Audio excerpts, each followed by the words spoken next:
Ako na tao. Sinabi ko sa kanya, kapag pinatay ako, patayin mo si BBM, si Lisa Araneta, at si Martin Romualdez. No joke. No joke. Nagbilin na ako, ma'am. Pag namatay ako, sabi ko, huwag ka tumigil hanggang hindi mo mapatay sila.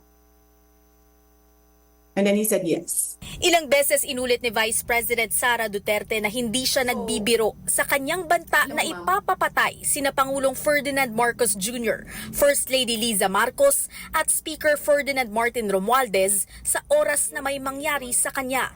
Idineklara ito ng pangalawang Pangulo sa isang live online video conference kasama ang kanyang Chief of Staff na si Attorney Zuleika Lopez, ilang kaalyado at taga-suporta Sabado, madaling araw. Ito'y matapos na basahan ng transfer order ng tauhan ng House Sergeant at Arms para ilipat si Lopez sa Women's Correctional Facility mula sa House of Representatives. Hindi ito binaliwala ng Malacanang. Sa pahayag ng palasyo, itinuturing na aktibong banta ito sa seguridad ng Pangulo ng Pilipinas. Inabisuhan na ni Executive Secretary Lucas Bersamin ang Presidential Security Command na agad na aksyonan ito. Iginiit ng Malacanang na dapat na laging seryosohin ang anumang banta sa buhay ng Pangulo, lalo na't malinaw itong sinabi sa publiko.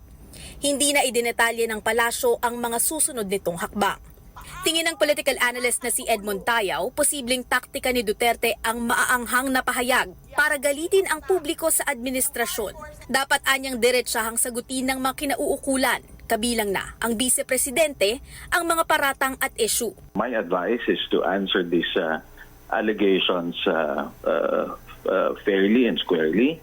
Ang problema dito, hindi na nga nasasagot yung issue, magbabato ka pa ng ibang issue. So, iniiba yung usapan Yun ang nangyayari. Hiniling naman ni dating Senador Panfilo Lacson na kung hindi man dapat na may pumagitna sa magkabilang kampo, tigil putukan muna, lalo't maraming problemang kinakaharap ang bansa. Sa gitna ng umaatikabong pagbabanta at bangayan sa politika, iginiit ng militar na nananatili itong isang profesional na organisasyon na tungkuling protektahan ang taong bayan at ang Estado. Tiniyak ni AFP Chief General Romeo Bronner Jr. na nananatiling tapat sa saligang batas at chain of command ang armed forces. Walang kinikilingan at iginagalang ang democratic institutions at civilian authority. Bukod sa Malacanang, wala pang pahayag mula mismo kina Pangulong Ferdinand Marcos Jr., First Lady Liza Araneta Marcos at Speaker Ferdinand Martin Romualdez. Katrina Domingo, ABS-CBN News.